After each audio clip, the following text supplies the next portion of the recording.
Boa noite, amigos. Que possamos aproveitar bem esses minutos que Deus nos oferece para as reflexões à luz da doutrina espírita, tirando aquilo que mais nos toca no coração, para que possa servir de esteio, de aprendizado para a nossa vida. O tema é descompasso. Descompasso, quando se fala em música, é a gente estar fora do ritmo, fora do tom. Quando a pessoa dança, ela está dançando uma música e a orquestra está tocando outra. Quando eu vi essa palavra, foi oferecida como palestra, eu me lembrei quando era começando a namorar a Cláudia, minha esposa. Ela logo descobriu que eu tinha um descompasso muito grande na hora da dança. Nunca mais quis dançar, a gente parou de dançar. Nunca me acertei nesta área aí dessa habilidade humana. Mas a gente não consegue, às vezes, dançar conforme a música. Aprofundando um pouco mais o tema descompasso, quer dizer desarmonia, discordância, não ser coerente, não estar em acordo. Então, o descompasso que nós vamos falar nessa noite é mais dentro dessa temática da falta de coerência. Se nós olharmos para o passado, vamos ver que o homem do passado tinha problemas muito semelhantes a nós, do homem contemporâneo. O problema mais grave da humanidade ainda persiste dentro de todos nós, e sabemos disso porque é falado insistentemente, é o orgulho e o egoísmo. Pensemos só numa sociedade que não existisse um orgulho muito forte e um egoísmo já mais suave. Como seria uma sociedade melhor de se viver, com mais justiça, com muito menos violência? Então, nós sabemos que persiste ainda, claro que houve avanços, com certeza, mas persiste isso.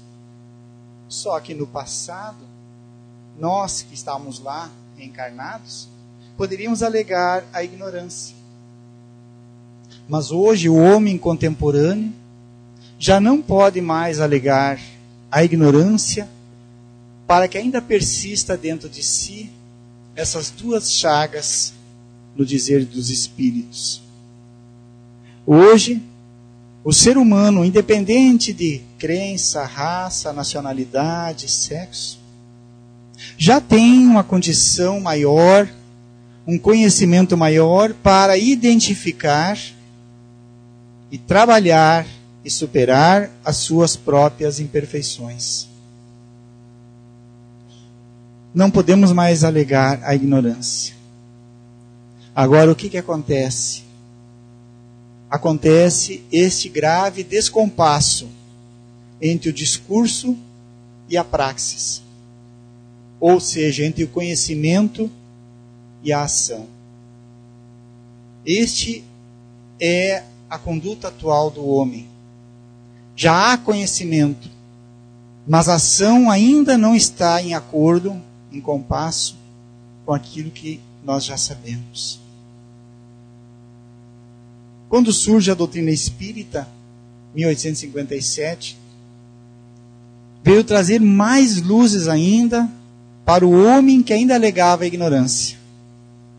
E Joana de Ângeles, numa obra chamada Sendas Luminosas, esse espírito magnífico, esse espírito benfeitor, que através das mãos de Divaldo Pereira Franco trouxe já centenas de livros de uma profundidade que a gente não tem ainda a dimensão.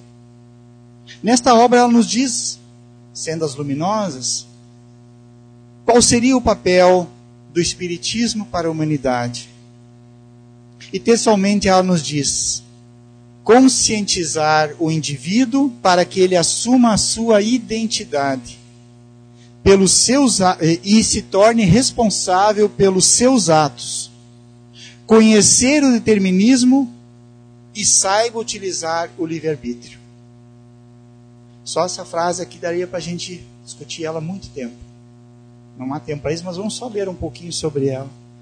O papel do Espiritismo é tornar-nos conscientes, sabermos, conhecermos e termos essa consciência do que sabemos para poder agir da mesma forma. Para que nós assumamos a nossa identidade, diz ela. Qual é a nossa identidade? O que somos? Somos um doutor, somos um mestre, somos homens, somos mulheres, somos prefeitos, somos autoridades? Não. Nós somos espíritos imortais. Isso que eu citei, o sexo que eu sou, o papel na sociedade que eu tenho, dentro da família, isso é a personalidade. É a forma que eu estou utilizando a individualidade, espírito que eu sou, estou utilizando neste momento para aprender e exercitar aquilo que eu devo. Para poder trabalhar as virtudes que eu ainda não tenho, para superar as imperfeições que eu ainda trago dentro de mim. Então, o papel de conscientização da doutrina espírita é nos colocarmos no verdadeiro eu, a individualidade, o espírito imortal que eu sou.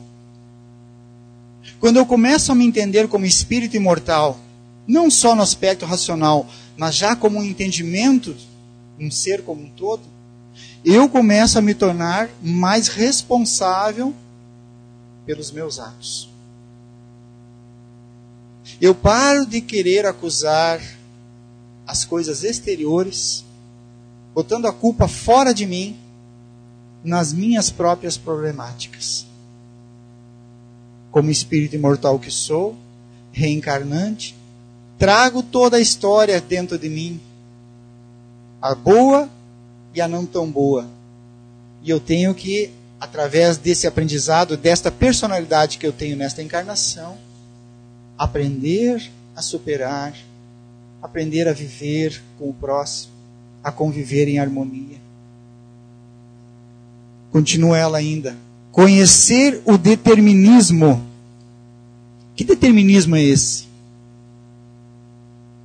Porque ela continua na frase, e saiba utilizar o livre-arbítrio. Ora, é determinismo ou livre-arbítrio? Há só um determinismo para todos nós, que independe da idade, do grau de evolução nosso. Nós temos um determinismo divino. É a felicidade, é a perfeição. A doutrina veio esclarecer que todos nós temos o destino já pré-determinado de sermos felizes. Só que essa felicidade, ela não vai cair de graça, não cai do céu, literalmente. Ela é uma conquista que ela é feita gradualmente.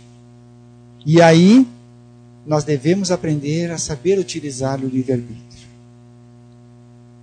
Há pouco, estudando no grupo de estudos, se ele falou algo muito interessante dentro do planejamento reencarnatório que todos nós temos. Sim, nós temos um planejamento reencarnatório, viemos com compromissos, com este, com aquele. Mas esse planejamento não é algo estanque, fechado.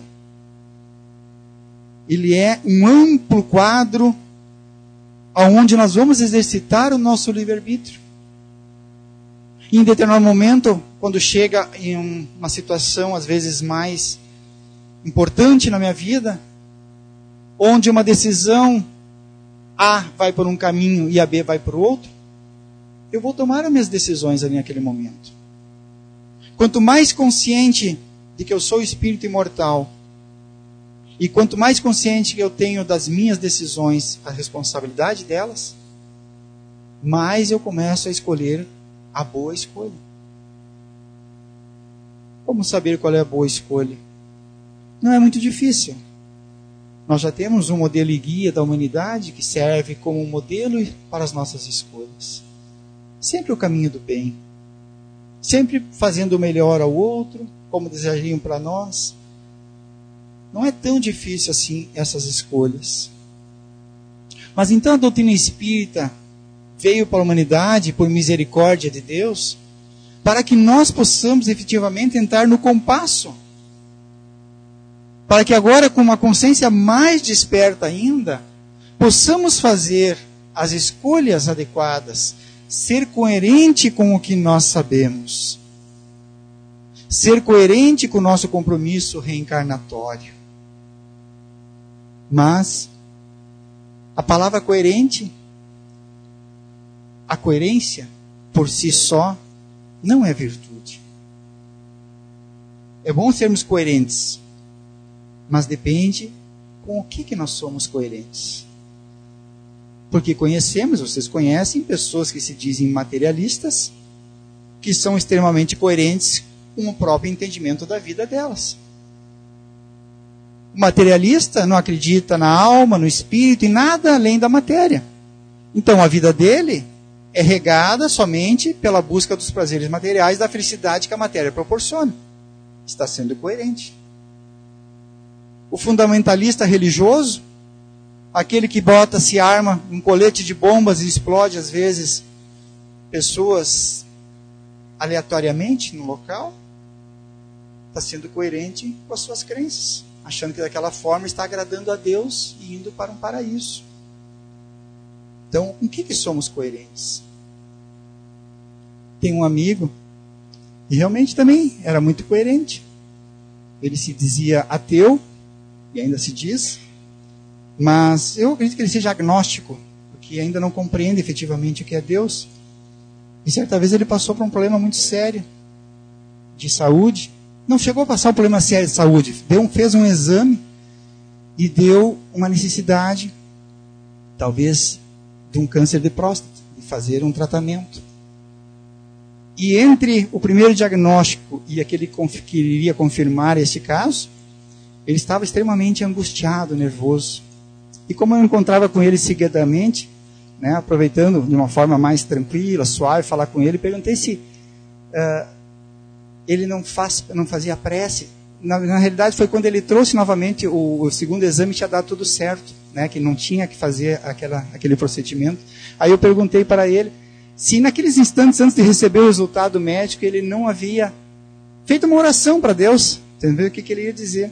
Ele disse não tinha feito oração nenhuma, estava nervoso e tal, mas não se agarrou a nada, sendo coerente dentro das suas crenças também. Mas a doutrina espírita nos convida a uma coerência mais profunda, uma coerência com a razão, com o aspecto racional da vida. Ora, na doutrina espírita, ela nos dá a certeza disso, da existência de Deus, da sua justiça, da sua misericórdia, de que somos espíritos imortais, somos imortais. A imortalidade, algo que a gente às vezes não consegue ter uma dimensão, nós nunca vamos morrer em espírito, o corpo físico, essa carcaça a gente deixa, mas o espírito não. A pluralidade das existências, reencarnações, que explica a justiça divina. A lei de causa e efeito, dizendo que não há sorte, não há azar. Não há pessoa que nasce com uma estrela da sorte e outra fadada ao fracasso por causa do azar. Não. A lei de causa e efeito para tudo. E outra situação muito importante. Nós todos somos espíritos em evolução. Só esses conceitos que demos aqui, só, entre aspas, nos dá um entendimento profundo da vida. Mas aí nós temos que fazer uma pergunta para nós mesmos, no íntimo, lá no quarto fechado. Há coerência entre o que eu sei dos princípios espíritas e o que eu faço? Ou está havendo um descompasso entre aquilo que eu estudo, leio, mas na hora de botar na prática, ainda as coisas estão pelo caminho que eu talvez não desejaria tanto mais? Há uma diferença muito grande entre o saber e o crer. O crer depende, basicamente, da minha vontade. Há pessoas que estão na casa espírita e dizem, eu creio que existe espírito, eu creio que existe reencarnação. É apenas uma crença ainda, né? Ainda não se aprofundou no estudo para poder saber.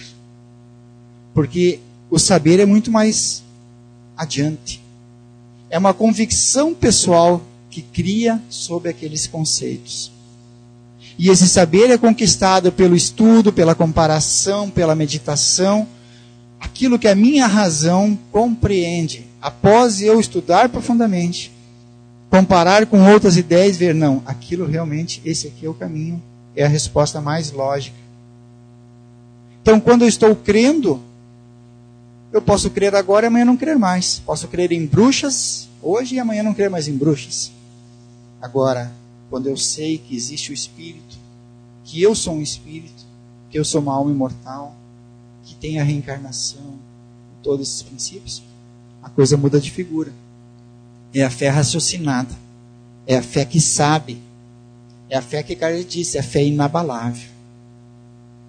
A doutrina espírita veio nesse despertar de consciências para nós assumirmos uma responsabilidade moral perante nós mesmos, perante as nossas atitudes, aquilo que cabe a nós e o nosso relacionamento com os outros e com o mundo.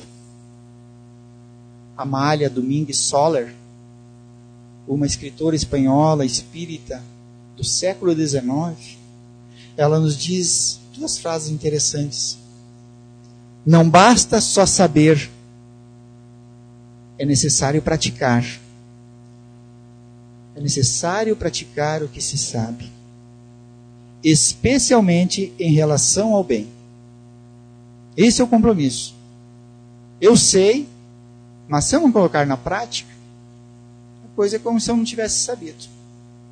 Outra frase dela, dentro desse mesmo pensamento: não é suficiente conhecer, é indispensável viver o conhecimento, ensinando com exemplo as normas de condutas corretas.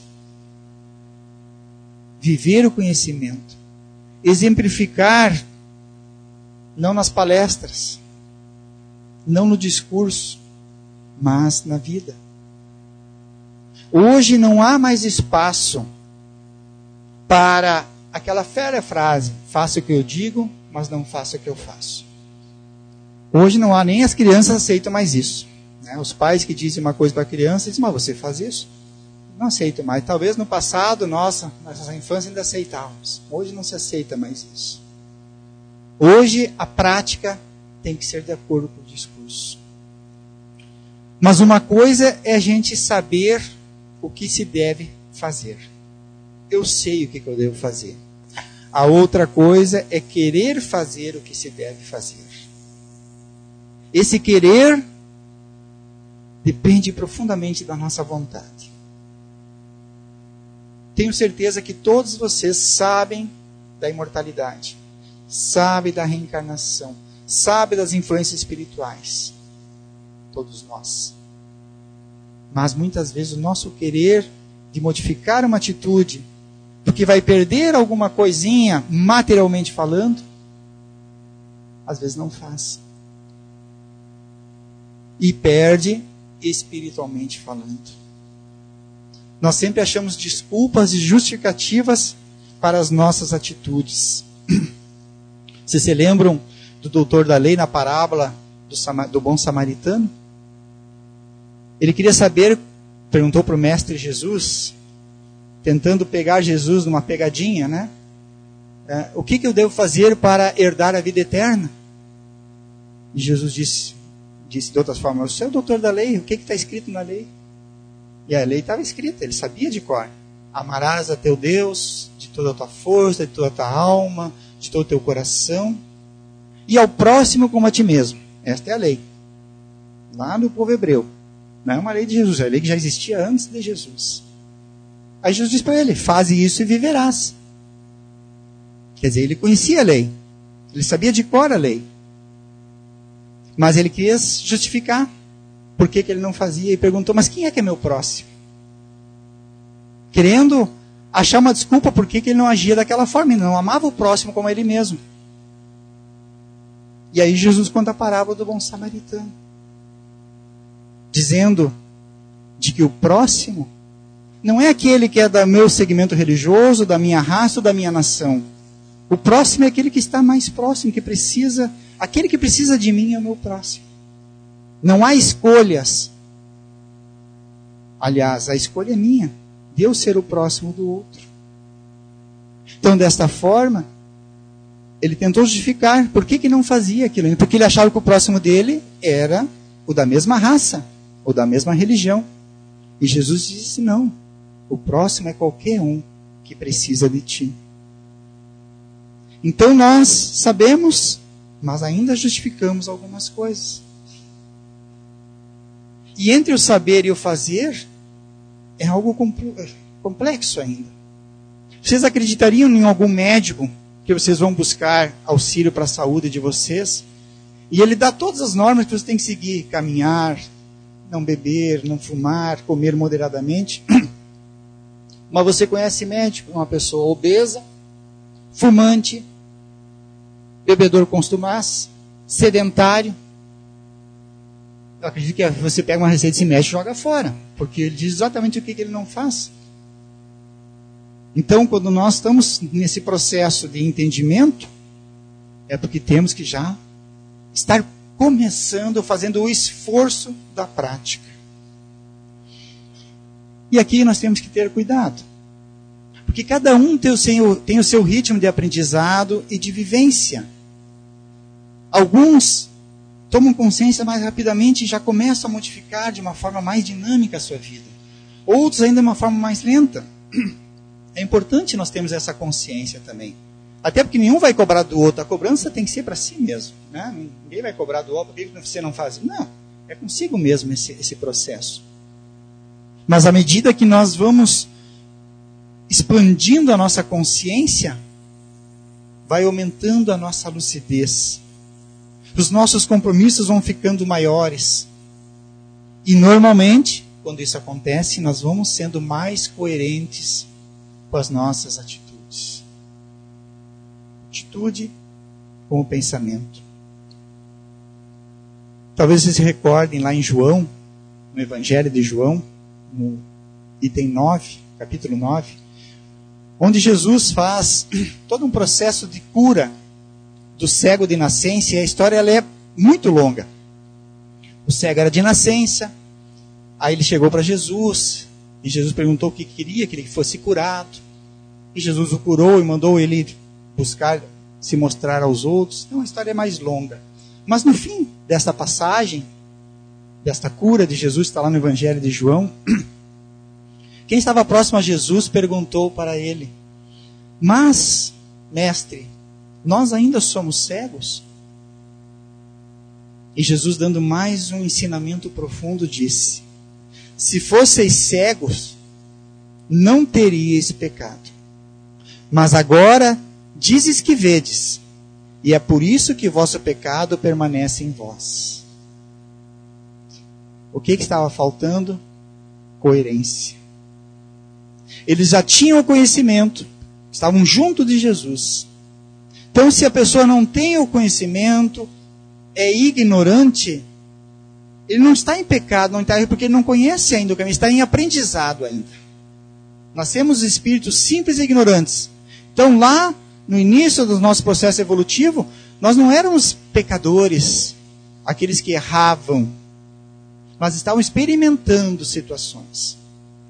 Mas à medida que eu estou consciente das leis divinas, e continuo ainda pelos caminhos equivocados, aí eu permaneço, como diz Jesus, o pecado permanece em vós, o erro permanece em vós.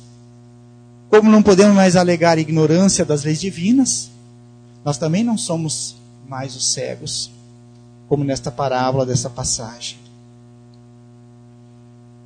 Alguns ainda, querendo voltar ao passado, desejam estipular normas de conduta, padrões de comportamento para seres. Comportamentos baseados em tradições éticas religiosas. Dizendo como, fulano é essa situação, ele não pode mais fazer isso. Querendo botar padrões de comportamento. Mas isso são convenções externas. Não é mais tempo disso também. O tempo de botar o tamanho da saia que deve se utilizar, da forma do cabelo, essas coisas são do passado. Porque a verdadeira transformação, ela tem que ser do interior. Porque aquele que faz as coisas exteriormente, ele está preocupado com o que os outros estão pensando, está preocupado com a sua própria aparência, ou muitas vezes alega, a religião não permite eu fazer isso. Isso não existe mais no momento atual da humanidade. Não deve existir. Hoje, eu não devo fazer uma coisa porque a minha consciência não permite mais. Quando não é algo de fora que me proíbe, quando é a minha consciência que faz com que eu não faça mais aquilo, aí sim, eu estou realmente entendendo a mensagem do Cristo.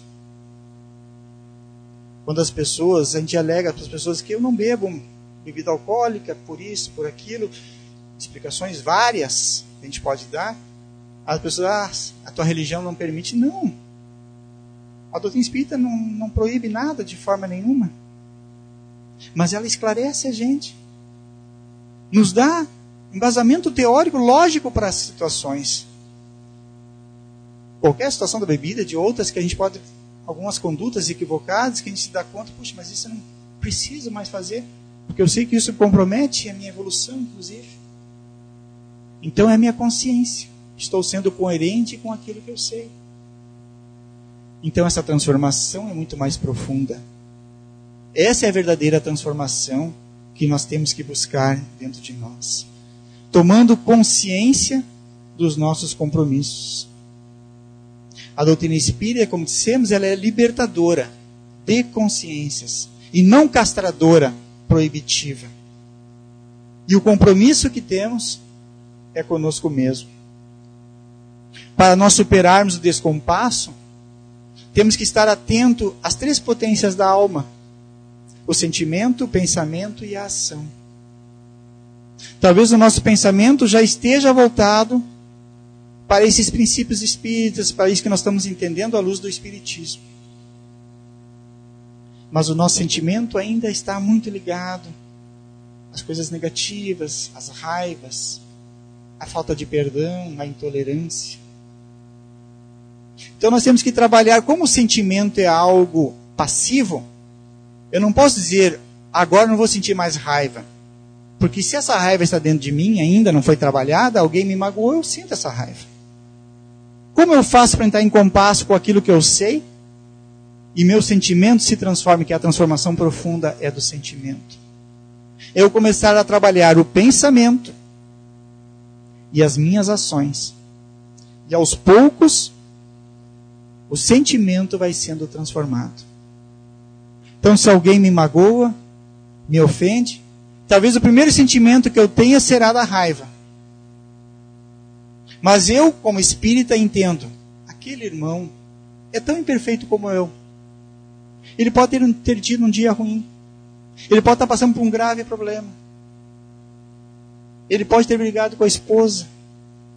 E veio descontar em mim, porque eu estava mais próximo dele. Se eu começo a fazer esse entendimento da situação, eu começo a ver ele como irmão, puxa, mas ele está bravo, ele está mais infeliz que eu.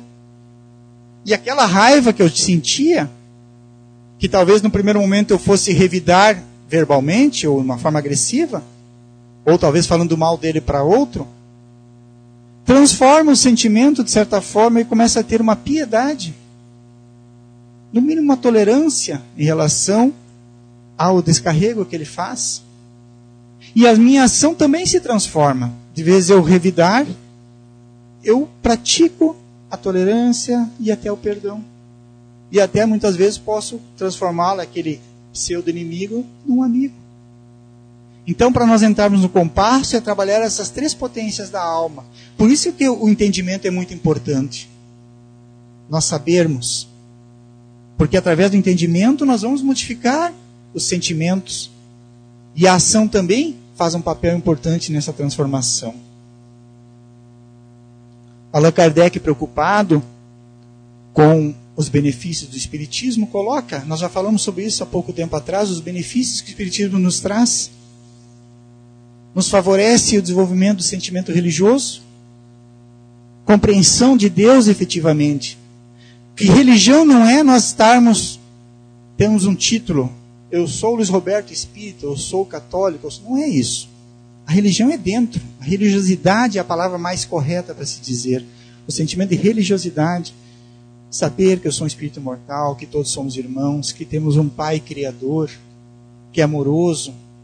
Isso a doutrina nos favorece o desenvolvimento do sentimento religioso, auxiliando-nos no nosso próprio desenvolvimento. Também nos favorece no processo de resignação frente às dificuldades da vida, às vicissitudes, porque nós entendemos de que somos espírito reencarnante, as dificuldades que nos vêm são para o nosso aprendizado, são para os nossos resgates, nada nos vem por azar ou por acaso. Tudo tem um porquê. Tudo tem uma lógica dentro do processo da lei divina, que aquilo serve para o meu crescimento. Por mais doloroso que seja, aquilo é para o meu crescimento espiritual. Porque nós achamos que Deus está lá no céu, em algum lugar, e Ele é um gênio, um Aladim, que tem que satisfazer os nossos desejos carnais, corporais. Mas se eu identifico como um espírito, vivendo uma experiência na carne, com certeza eu começo a entender mais o porquê daquelas dificuldades. Então eu dou uma ressignificação às situações de dores, às situações de sofrimento. E é mais importante que isso. A palestra de ontem da Priscila, para quem foi muito interessante. Dias felizes. Dias felizes não são os dias que nós estamos sempre alegres, que alegria e felicidade são duas coisas. A alegria é algo às vezes momentâneo, a felicidade é algo que a gente vai conquistando mais, é uma coisa mais perene. Às vezes pode estar num dia de muita dificuldade e pode ser o dia mais feliz do que aquele que eu estava gozando umas férias. Aparentemente aquele seria melhor, porque no fim do dia, daquele dia de dificuldade, eu cheguei no fim e venci as minhas dificuldades. Não briguei com outro que me ofendeu, superei uma mágoa. Isso realmente são dias felizes.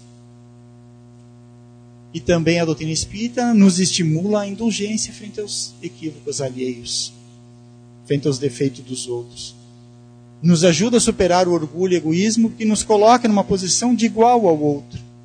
Eu não sou superior a ninguém. Então, se o outro é um ser imperfeito, eu também sou. Se o outro precisa do meu perdão, eu também preciso do perdão de um outro também.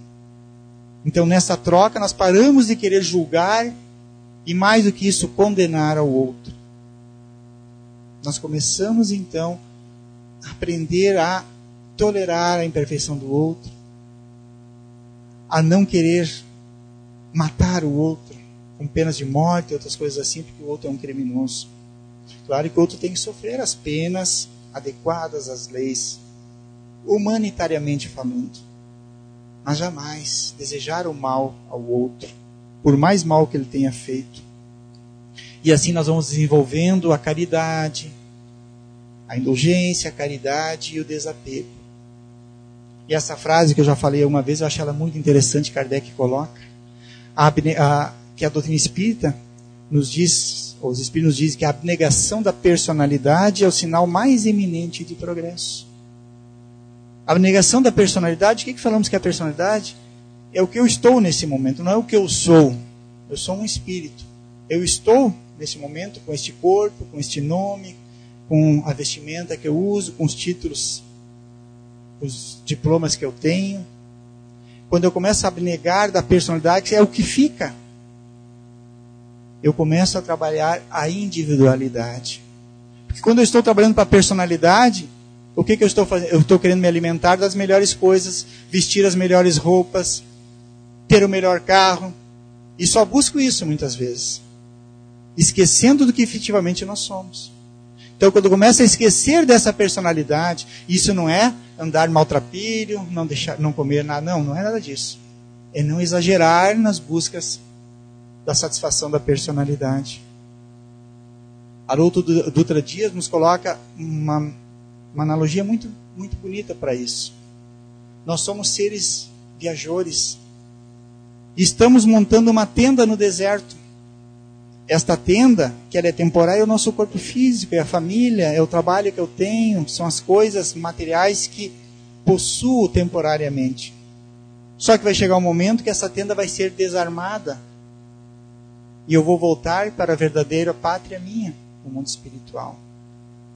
Então, por que nós focamos tanto nessa tenda que é temporária e esquecemos o essencial, que é o espírito? Então, esses 3 efeitos da doutrina espírita são fundamentais para nós entrarmos num compasso. Um compasso com aquilo que eu sei. Quero começar a agir desta forma. E, novamente, é importante fazer análises. Olhando para o seu próprio passado. Sou uma pessoa melhor hoje do que era antes? Sou uma pessoa mais feliz? Nesse termo mais profundo de felicidade? Sou menos orgulhoso?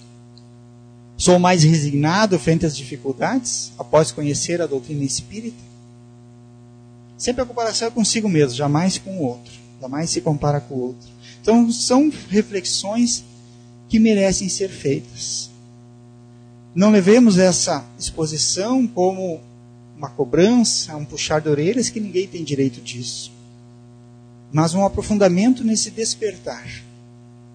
Se eu sei de tudo isso, o que eu estou fazendo com o meu conhecimento? Quando eu tomar conta deste conhecimento e botar na prática, com certeza, a nossa vida, a tua vida, vai ser uma vida de muito mais paz, mais tranquilidade, de mais conforto espiritual. Às vezes vai estar num turbilhão ao seu redor e você vai estar sereno e tranquilo. Isso é possível para todos nós. Basta nos esforçarmos. Muito obrigado pela atenção de todos e todos possamos ir em paz.